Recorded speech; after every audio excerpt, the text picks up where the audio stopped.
Assalamu alaikum. Welcome to SM Audiobook.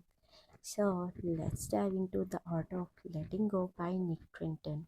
Chapter 2, Breaking the Chains of Negativity.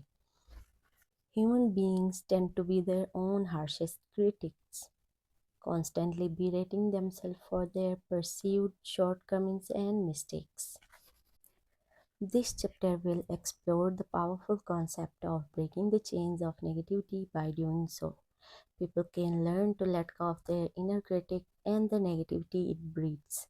Changing one's mentality from perfectionism to excellentism can make all the difference in our life. Additionally, practicing non attachment and curating one's media consumptions are two other tools people can use to break free from negative thoughts patterns. So, hurry and start this journey of self discovery while learning how to break free from the chains of negativity. Letting go of your inner critic. Many are all too familiar with that little nagging voice in their heads that seems to only spout criticism and negative thoughts. This internal monologue can take many different forms, from scolding one from a mistake one made to questioning why they can't seem to get their act together. Regardless of the specific, this voice can be a constant source of frustration and anxiety. While it's true that everyone experiences this self talk in their own unique way, it's important to recognize that it's a perfectly normal and common aspect of the human experience. By learning to better understand and manage one's inner critic, people can cultivate greater self compassion, let go of negative rumination, and approach the world with a healthier mindset. The concept of the inner critic is widely recognized phenomena in the field of psychology. It's referred to the negative voice that many of us have in our heads that judges, shames, and criticizes us for our perceived flaws and shortcomings.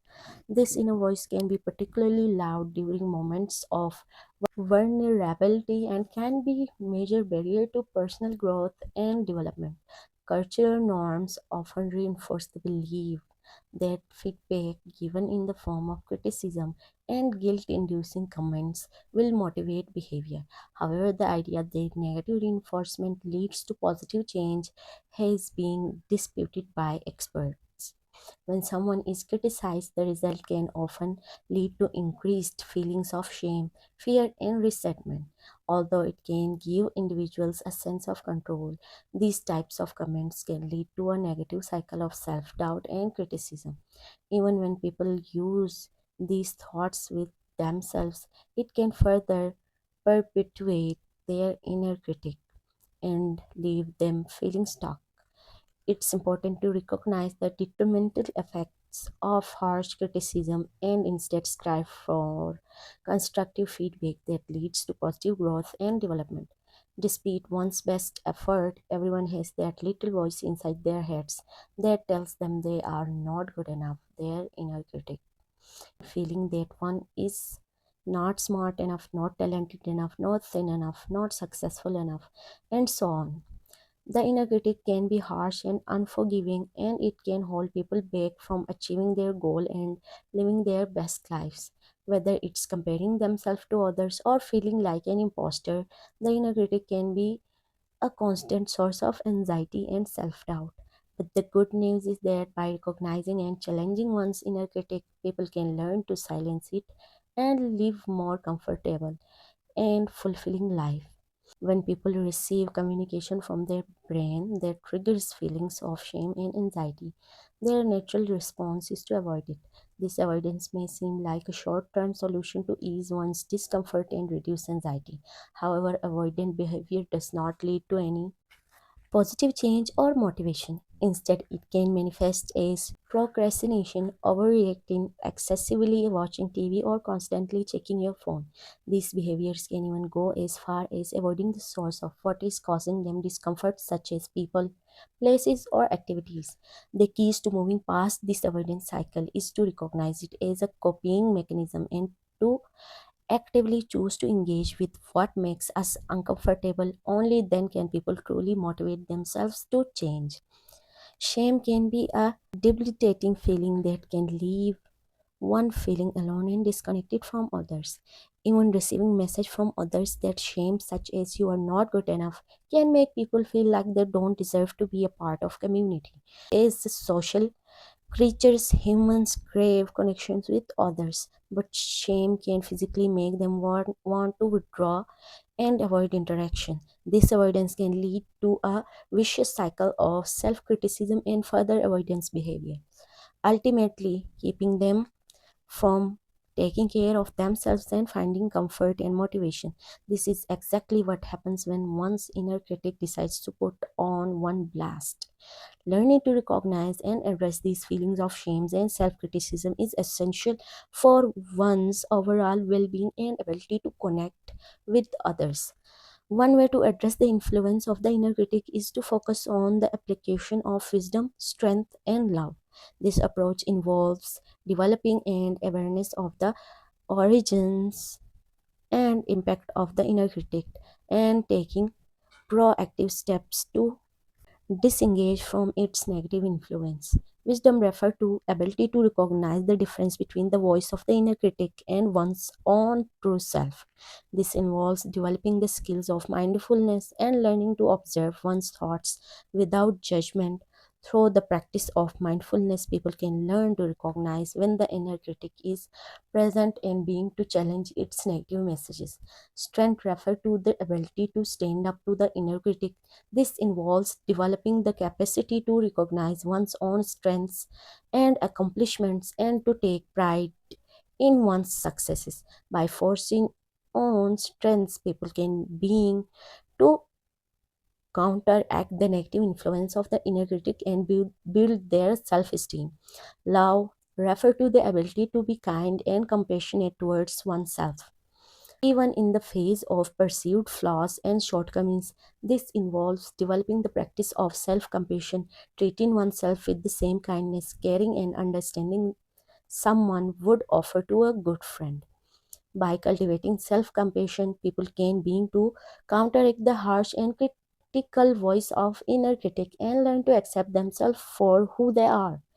To illustrate this approach, consider the example of a person who struggles with the social anxiety. The inner critic may tell this person that they are not good enough, that other will judge them, and that they should avoid social situations altogether. By applying the principle of wisdom, strength, and love, this person can learn to recognize the voice of the inner critic and challenge its negative messages. They can focus on their strengths, such as their ability to connect with others and their sense of humor, and use these strengths to build their self esteem. They can also cultivate self compassion and be kind to themselves, even when they feel anxious or uncomfortable in social situations. In summary, the inner critic can be a major barrier to personal growth and development. By focusing on the principles of wisdom, strength, and love, people can learn to recognize the voice of the inner critic, challenge its negative messages, and cultivate a more positive and compassionate relationship with themselves. Steps to let go of your inner critic. Awareness is the first step towards identifying one's inner critic and letting go of it. One of the first steps is overcoming the influence of the inner critic is to become aware of its presence and its impact on one's thoughts and feelings. Many people are not even aware of the inner critic or its negative influence on their lives. Therefore, it is crucial to develop the skill of self awareness and identify the voice of the inner critic when it arises. The next step is to identify the situation that may have triggered the inner critic. This could be a particular event, interaction with someone, or even a thought or memory. It is important to remember that the inner critic is often triggered by situations that are perceived as threatening or challenging. Once individuals have identified the situation, they can start to explore their authentic feelings about it. This is where the inner critic can be most helpful. By asking oneself, what am I afraid of? What would it mean if that happened? And what would that mean? People can begin to dig deeper and uncover their most vulnerable feeling about the situation. Often the inner critic is trying to protect people from feeling these vulnerable emotions such as fear, shame, or rejection. However, it is important to recognize that individuals can handle these emotions and that they are a natural part of the human experience. By allowing themselves the space to feel these emotions, people can start to let go of the protective mechanism of the inner critic and develop a more positive and compassionate relationship with themselves. In summary, becoming aware of presence and impact of the inner critic is first step in overcoming its negative influence. By identifying the situation that triggers the inner critic and exploring one's authentic feelings about them, people can begin to let go of the protective mechanism of the inner critic and develop a more positive and compassionate relationship with themselves. Here's an example. Len is a high school student who has always been passionate about playing basketball. However, he recently had few bad games and missed several important shots. After one particularly rough game, he started to hear the voice of his inner critic saying, "You are not good enough, you'll never be good enough, you are letting down your team and your coach." What is he afraid of? Len is afraid of failing and letting down his team and coach. He may also be afraid of not being good enough to achieve his dreams of playing college basketball or beyond. What authentic feelings might he be having about this situation that aren't related to shame triggers? What are his vulnerabilities? Identifying your vulnerability and feel those feelings. Lance says, "I feel disappointed, frustrated, and overwhelmed. Basketball has always been important to me, and I don't know what I would do if I wasn't good at it. I also feel pressure to live up to my own expectations and those of others." What does he really need? Lance says, "I need to remember why I love basketball and focus on improving my skills rather than just winning. I also need to give myself permission to make mistakes and learn from them. And most importantly, I need to be kind and compassionate towards myself, even when I don't meet my own expectations." Here, individuals need to ask themselves, what are some self criticisms that you are aware of hearing yourself say? What self criticism are you aware of hearing yourself express? By identifying these negative thoughts using the second person perspective, people can begin to challenge their validity and develop a more positive and compassionate relationship with themselves. For example, one self criticism that someone may be aware of hearing themselves say is, "I am not good enough" or "I am not worthy of love." These negative thoughts can be particularly damaging because it can impact many different areas of a person's life, from their relationship to their career to their personal goals. Another self criticism may be, "I always mess things up." So, this negative thought can lead to feelings of hopelessness and a sense of being stuck in a cycle of failure and disappointment. Another example of self criticism that someone may be aware of hearing themselves express is, "I am such a coward, I am contemptible and useless. Be caution or you will get injured. I must exert more effort." This negative self talk using first person pronouns can be particularly damaging because it not only criticizes the person's actions but also attacks their character and worth as a person. Now consider the below example. Janine has a tendency to engage in negative self talk and often criticize herself for her perceived shortcomings. For instance, when she makes a mistake at work, she might say to herself, "I'm so stupid, I can't believe I messed up again. I'm never going to be successful at my job."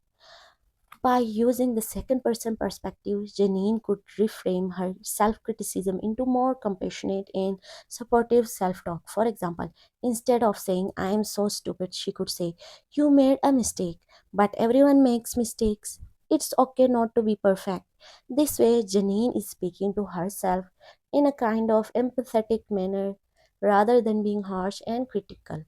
By practicing this type of self talk, she can develop greater self compassion and improve her emotional well being. She may also find that she is better able to cope with setbacks and challenges as she is not being held back by negative self judgment.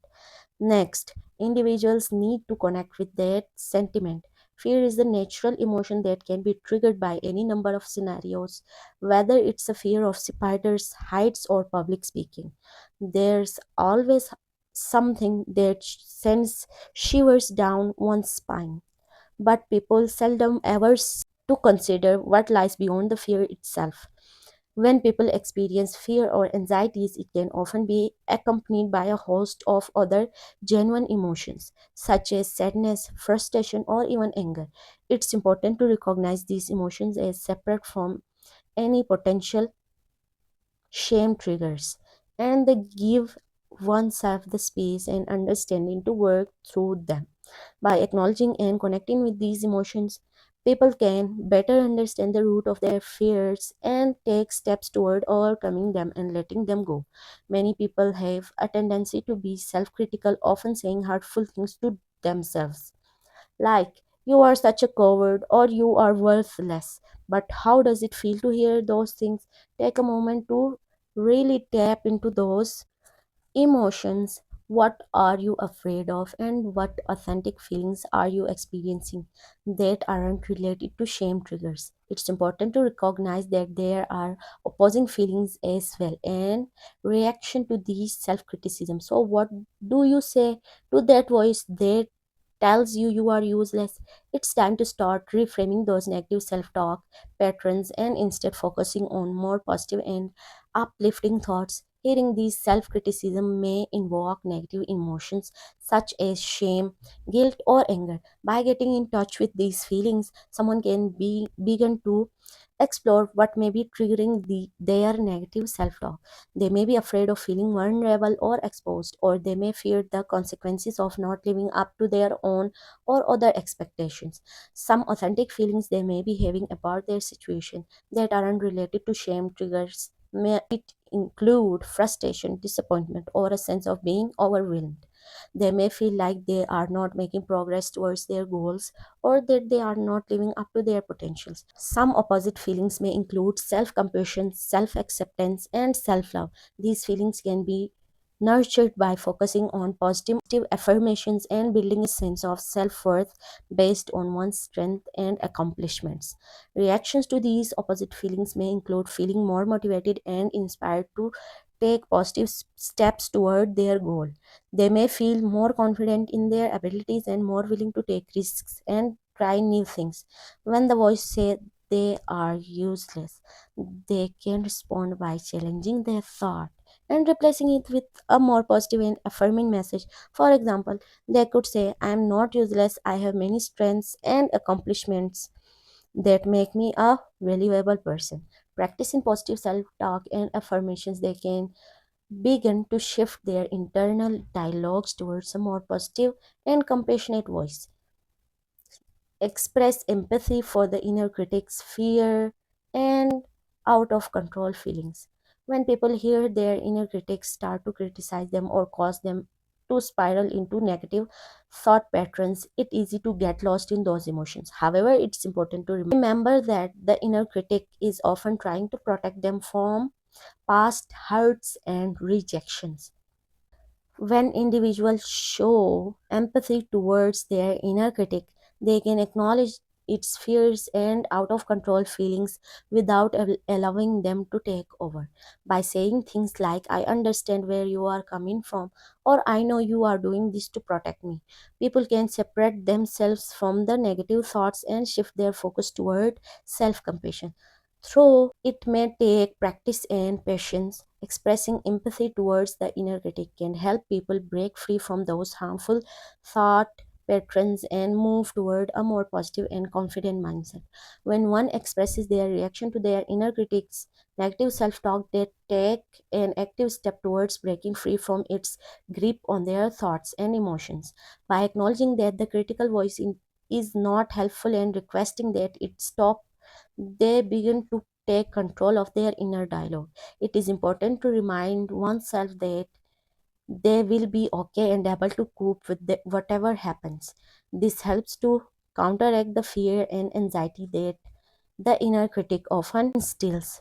By emphasizing the fact that they do not need to be afraid, they empower themselves to take action and move forward. For example, if one is feeling anxious or overwhelmed, they might say to themselves, "It's understandable that you are feeling this way. These feelings are valid and important." Express your reaction.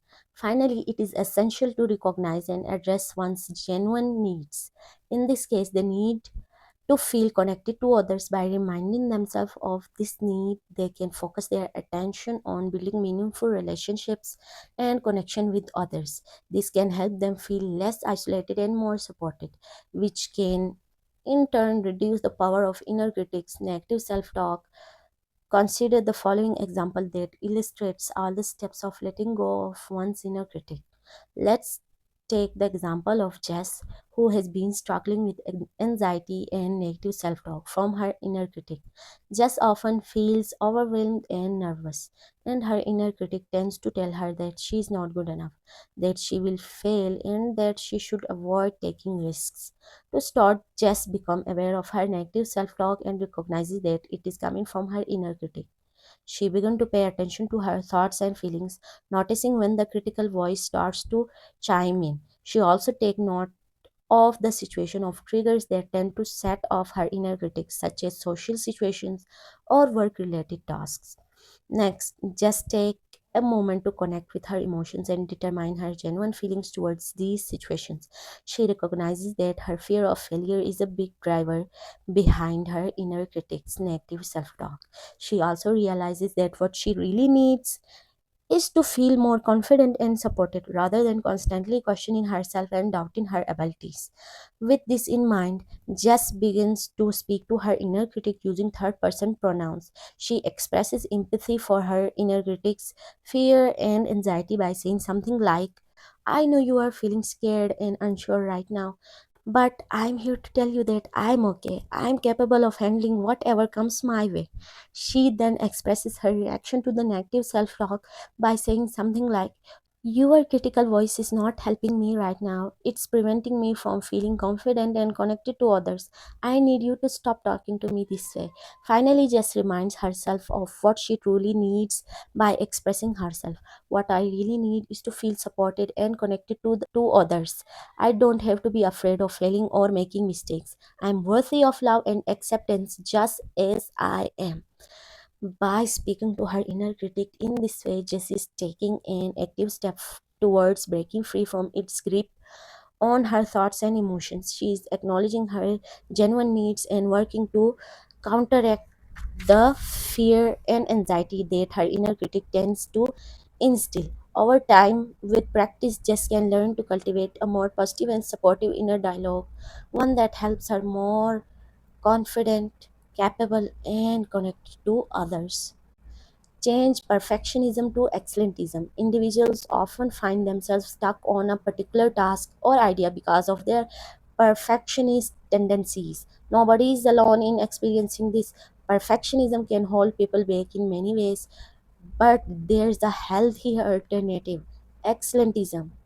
Coined by psychology professor Patrick Gaudriot at the University of Ottawa, excellentism involves setting high standards for oneself, but not allowing those standards to become unattainable or detrimental to one's well being. Rather than beating oneself up for missing the mark, people can choose to be open to new experiences, employ creative problem solving, and learn from their mistakes as they continue to strive for excellence. Letting go of perfectionism doesn't mean people settle for mediocrity, it simply means they acknowledge that progress, not perfection, is what matters most. The pursuit of perfection is a double edged sword. On one hand, aiming for the highest level of excellence can motivate people to work hard and strive for the best. On the other hand, when perfectionists set unrealistic standards for themselves, they set themselves up for failure. No one is perfect, and expecting flawless performances every time is not only unsustainable but also damaging to one's mental health and self esteem. As a result, when people fall short of their expectations, the self criticism and harsh judgment they follow can weigh heavily on them and prevent them from letting go and bouncing back from setbacks. It's important to recognize that progress is not always linear and that celebrating small victories and learning from mistakes is essential for growth and self improvement. Individuals are often praised for their perfectionism and drive to succeed in everything they do, From a young age, people are encouraged to strive for excellence, whether it be in academics, sports, or even appearance. However, this pursuit of perfection can quickly become a slippery slope, as it can lead to unrealistic expectations and a constant need to outdo themselves. The pressure to maintain the high standards can be overwhelming, and it's easy to get caught up in the cycle of always trying to achieve more. As a result, people may be vulnerable to the pitfall of perfectionism. It's important to remember that perfection is not attainable, nor is it necessary for success. Instead, people should focus on doing their best and celebrating their achievements, no matter how big or small. Perfectionism has long been lauded as a positive trait, but research shows that it can actually be harmful. The pressure to be flawless can lead to mental health issues like anxiety and depression, as well as low self worth. October 2014. Perfectionists may also struggle to handle failure, as the stakes are often so incredibly high in their mind. This can lead to procrastination and avoidance, which can ultimately impact their success. In fact, some perfectionists may even stop taking on challenges, although because the fear of failure is simply too great. As such, it's clear the perfectionism is not the path to success that may think it is. Excellentism seems to be a more balanced approach to setting high standards for oneself without the detrimental effects of perfectionism. By focusing on excellence rather than perfection, one can still achieve their goal and maintain a positive outlook when things don't go according to plan. Embarrassing mistakes and learning from them can be a powerful tool for personal growth and development. It's important to keep in mind that excellence is a journey, not a destination, and that progress is more important than perfection. Imagine a student who wants to achieve high grades in their exams. If they were a perfectionist, they might set unrealistic expectation for themselves, such as getting an A plus on every exam. If they were unable to achieve this, they might become demoralized and feel like a failure.